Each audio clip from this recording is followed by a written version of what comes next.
All right, everybody, Terrence Popp here with another episode that is Live from the Lair! Nah, it's pre-recorded. Is it live or is it Memorex?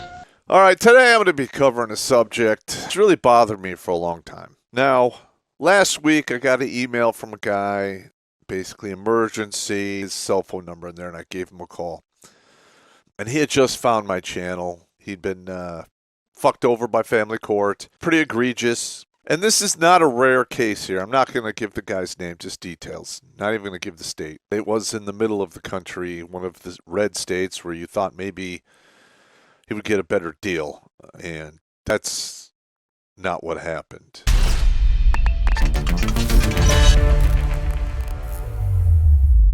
You want an offer you can't refuse? Redonkulas swag is back in full swing on Fourth Wall. With more designs than ever before, and new merch going on sale every month, there's never been a better time to show your love for the regiment.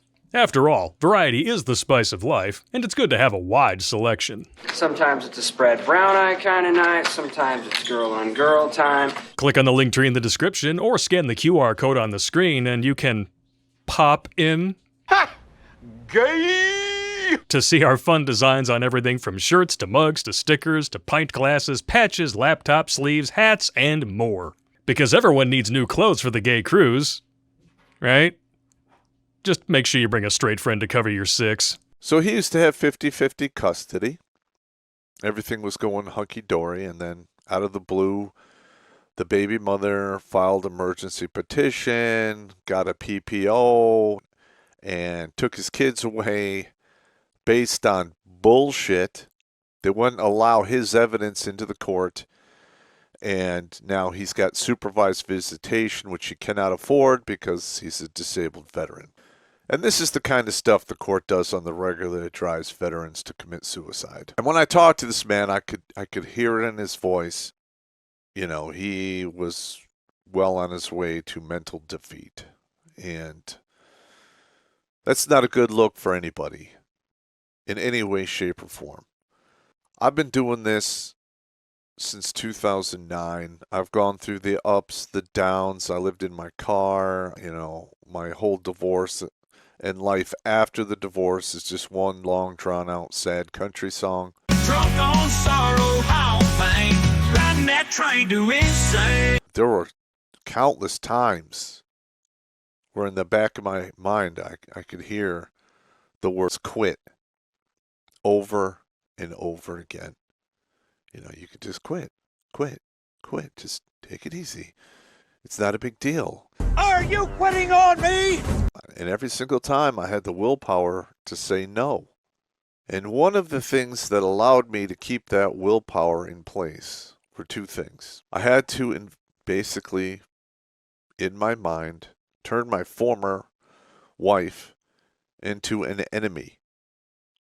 Because that's exactly what they are. Now, there are rare occasions where people separate or divorced and still remain friends, but I would say those are few and far between. And when I say enemy, that's exactly what I mean. They are now, once you give them that label, welcome to all the rights and privileges that that title conveys.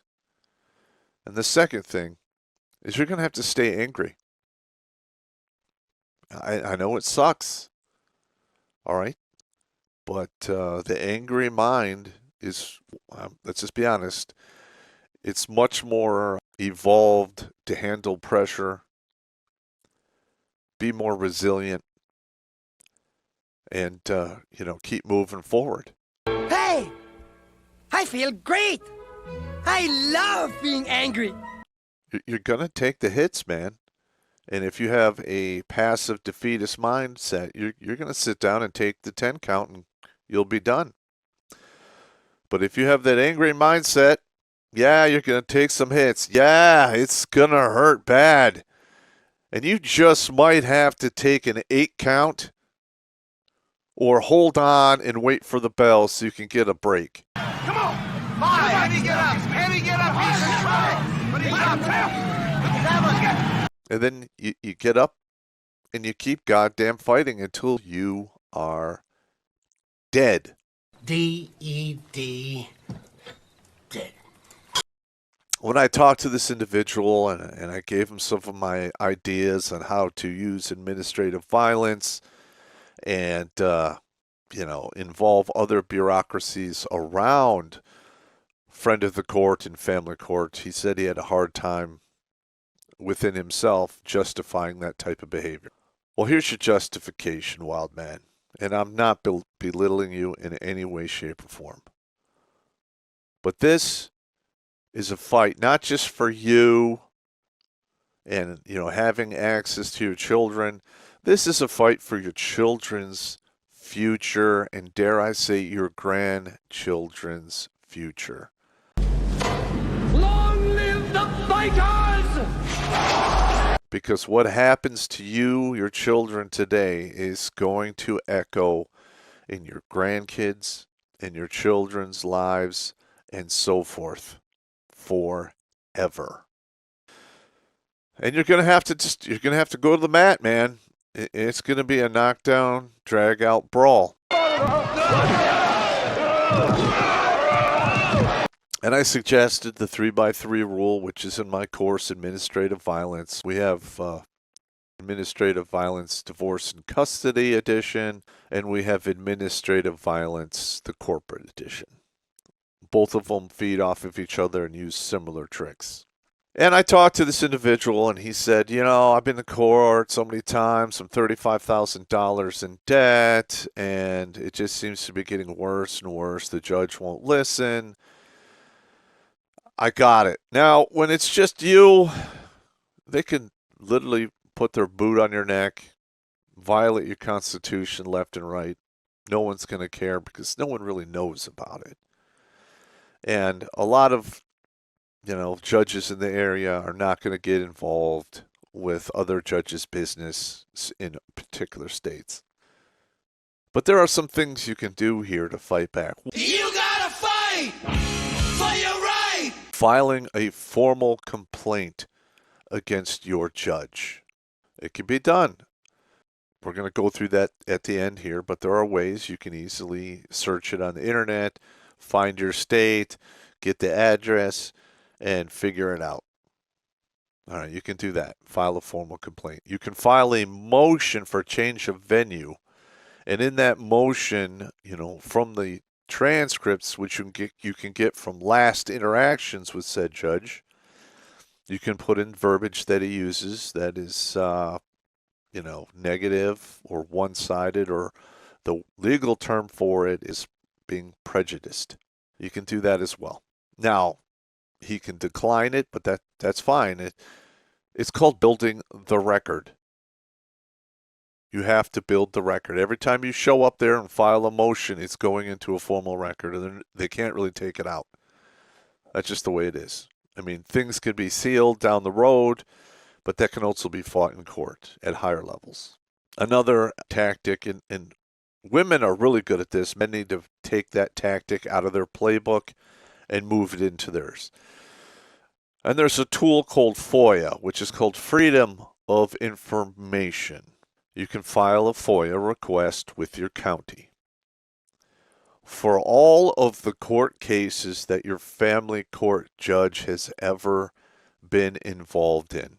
You only need the case numbers. You don't really need the rest of the information. And once you have that list, you can look up the cases by number on the internet, or you could pay a fee to a legal service to give you access to legal records like LexisNexis, and I think there's a half a dozen other ones out there. I don't know them off the top of my head. And you can get the names of all of the men that have stood before this judge.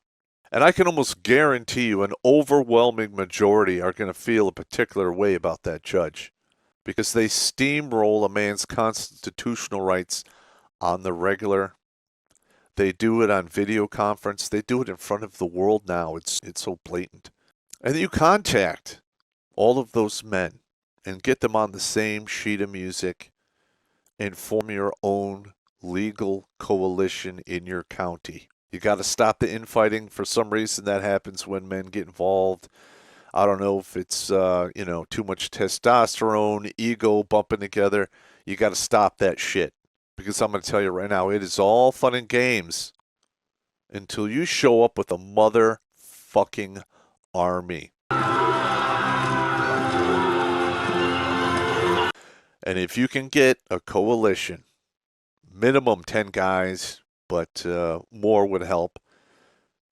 But just imagine a particular day you organize this, and 1,000 men show up to the county courthouse, all filing FOIA requests, emergency motions against their ex-wives or baby mothers, asking for changing of venue because said judges are so prejudiced against them. That would clog the system up royally, and it would make the news. Now, also imagine if that could be repeated across every single county in America. And here's another trick you can do. You can do the same FOIA request for all of the cases that said judge has had in front of him, and do another FOIA request for everyone that contributed to that judge's campaign. And it's simply, now you got to do some legwork here, but you just look through the case names, look for donors, you find the name of a donor, and then you find that same name in a case that was before that judge. And if that donor gets a positive outcome, that is an ethics complaint against the judge. Plain and simple. And you can have all those people also file direct complaints against that sitting judge. Now, granted, most of the time, onesie, twosie complaints, they're not going to go anywhere because that's what they do. But it's really not a big enough wave to make people pay attention. But if a judge has 500 or 1,000 ethics complaints against him, that's really hard to sit on and put a rug over and ignore. And then you can approach the individuals when election time comes that are running against said judge, hand them all of the complaints, and then look that new judge in the face, because there's a good chance he could win if he uses that ammo you gave him, and you look him in the face and you say this: hey, motherfucker, remember this simple fact. We did this to the sitting judge, and if you fucking play the same games, We will fucking do it to you. that is what can happen. But you got to stick together. You got to build these coalitions. Some of those guys in the beginning, you're going to get screwed up. They're going to sick the law on you. They're going to sick whatever they can to try to break you. I must break you. And that's where your anger comes in. Because the angry mind is way, way more resilient than the passive, quitting kind. Don't be that guy. I can feel your anger. It gives you focus, makes you stronger. Next, say you're going through said divorce. Your soon-to-be ex's lawyer brings up basically abuse or other nefarious shit in the court, which they do on the regular, and it's called the nuclear option if they involve, SA, which does happen from time to time, and it's incredibly devastating and ruins people's lives, or just standard abuse. And if you go by the Duluth model, which can literally mean anything, this is what you can do. You can file a formal complaint against that lawyer's law license with the bar. Sometimes you eat the bar, sometimes the bar eats you. About influencing your ex to lie in court in regards to abuse and what have you. Now, again, onesie, twosie complaints against said lawyer, not really going to go anywhere. But you can do the same thing. You can do a Freedom of Information Act for all of the case numbers that this attorney for your ex has been involved in, and you contact all of the people who are on the other side, and they too can file formal complaints with the bar against that lawyer's license. Now, this will be exceedingly devastating for said, divorce attorney. Because it's one thing, one or two complaints here or there. Usually the bar will be like, it could have went either way, blah, blah, blah. Got it. But if there are hundreds of complaints against a certain attorney for all of the same thing, and then in that complaint you put all of the case numbers, you crunch the statistics and say, look, this attorney overwhelmingly used abuse allegations in her cases to defeat the other party, despite there being any evidence or any proof. That's an ethics violation. And if enough complaints come in, they literally cannot ignore it. And if this was to happen across the entire nation, you could radically turn the institution or profession of being a shyster lawyer on its goddamn ear. Can you imagine a world without lawyers?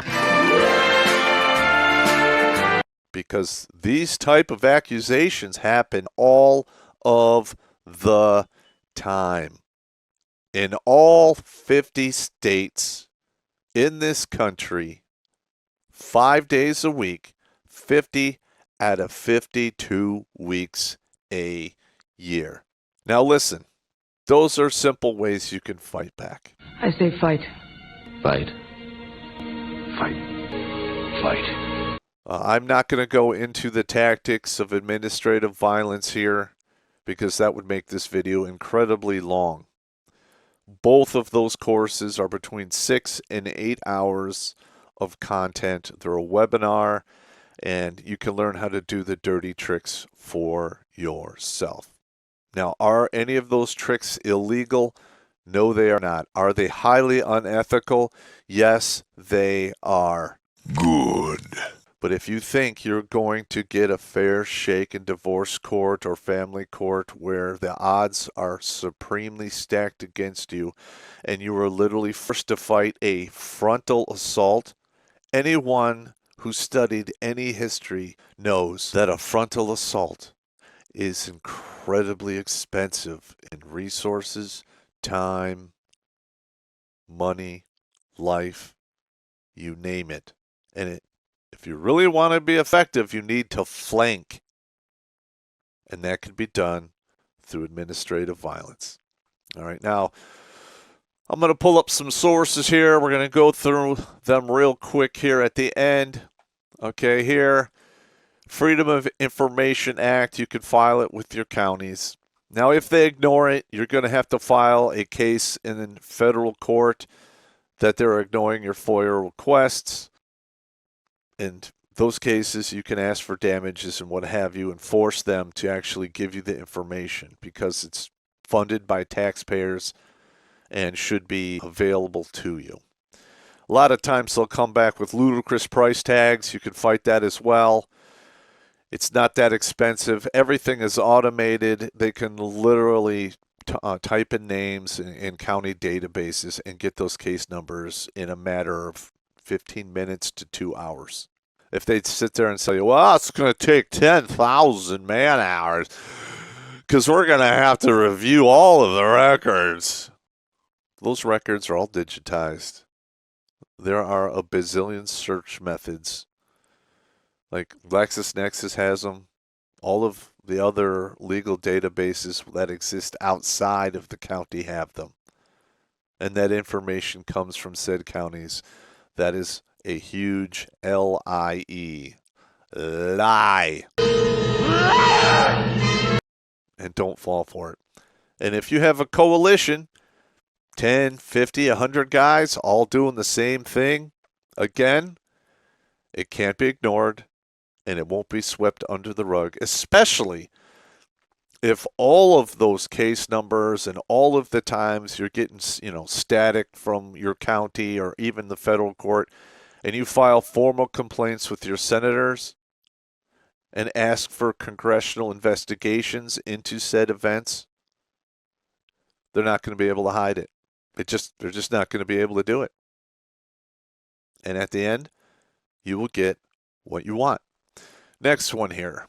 This is did a simple search on how to file a complaint against a judge. There's some videos here that tell you how to do it. Look, you can figure out anything if you look on YouTube. Some of the videos are boring, but if you're angry enough, again, you will be resilient to pay attention and fucking learn how to fight for yourself. Because I'm going to be honest, this is happening to millions of guys across this country every month, and it's happened to hundreds of millions of guys for the past 40 to 50 years. There's really nobody going to ride to your rescue. All I can do is ride by you, kick off a sack of fucking tools so you can rescue your goddamn self. That's it.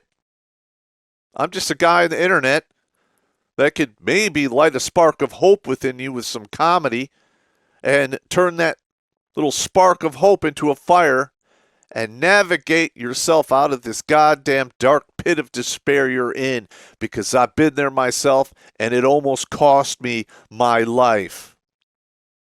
And if the system can break a man like me, it could do it to anyone. And the only reason I'm standing here is the universe gave me one hell of a wake-up call and put its foot right up my goddamn ass. And I was lucky. Again, this information is available on the internet, and you can figure it out for yourself. Okay, here I did a simple search. File a complaint with the senator. Walks you through the whole process. Here's another one. Here's ways to sue for your constitutional rights. Some of these lawsuits are around family court and police departments and other counties who violate your constitutional rights. Because let's be honest here, the minute you're hit with a protective order and you were never notified, you are not allowed to speak in court in your defense, that's a huge violation of your constitutional rights. Because it says in the Constitution you have the right to face your accusers. And most of these coward judges, magistrates, whatever title they have, they want to play it safe. They want to be cautious. Man bad. PPO granted. Constitutional rights taken away without due process. That's a federal goddamn lawsuit. And again, you can figure out how to do it yourself because there's videos on YouTube on how to do it. They're on Rumble, BitChute. You can find them on DLive, RoxyTube. They're all there. Brighteon has them. There's a lot of them on Brighteon, but that video platform is looked upon negatively because they are all about free speech. And that's what we got going on here. So you can do this for yourself, gentlemen. If you have an IQ of 100, 105 or higher, you can do this yourself. Most people fall into that range, just so you know. Here's another one here. All right, custody cases reviewed by the Supreme Court. Now, there are some Supreme Courts of Texas in here and other states, including the U.S. Supreme Court. But you can find the precedents that you need right here. Listen, I've seen lawyers out there that are just absolute idiots, but they pass the bar. They're up there arguing in front of judges. Now, mind you, a lot of them suck. You suck! There's a reason why the law firm has a high suicide rate. Let's just be honest. If you become a lawyer today and you want to uphold the Constitution and do the right thing, you're never going to make a living. Most of the judges and the lawyers that do well go into the court, schmooze the judges, play the game, and maybe they'll get a little bit for their clients here or there, especially if they're men. But for the most part, that's not going to happen. You are going to have to fight your goddamn asses off. Morning, gentlemen. This is your wake-up call. It's just that simple. And don't let them tell you that this is not a war, because it is. If you don't pay your child support, it can hit you with felony child support evasion and throw you in big boy, pound you in the ass prison. I'm somebody's bitch. And the people who come to enforce said orders have guns. Lots of guns. And if you resist, and you resist enough, they can kill you. This is a war, and don't let anyone try to gaslight you and tell you it is not. Nothing to see here. Now, a few years ago, a message like this would be labeled men's rights, and I'd be demonized, and, people would dogpile me. But the red pill and the MGTOW movement are growing. And a lot of those individuals in those said other organizations or movements, because they're not really an organization, have been touched by this corruption or had someone in their family close touched by this corruption. Most men know someone who's committed suicide. And if you dig into it, more than likely in the past, before they decided to take their final exit, they had contact with divorce court or family court in some shape, form, or fashion. Don't let them convince you this is not a war. War is upon you, whether you acknowledge it or not. And the proof is in the casualty numbers, the suicide rates. They don't even count accurately the total number of men who commit suicide over this shit. They're counting the veterans. They said it was 22 a day, 10 years ago, but now they've raised that to 44 a day, and I would say that's even a little low. And if you go by those numbers of 45 a day and you multiply it by 365, and then you multiply that number by 38.85, or let's round it up to 39, you're going to get more veterans committing suicide than all of the killed in action between 1901 and 1999. So in 1/3 of this upcoming or the current century we are in, we willingly sacrificed more veterans to suicide than all of the veterans we marched into the jaws of death in the name of freedom and justice.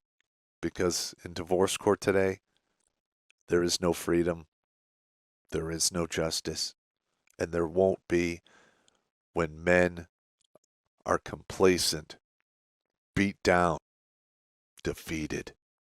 Because you're only truly defeated when you quit. No surrender. No retreat.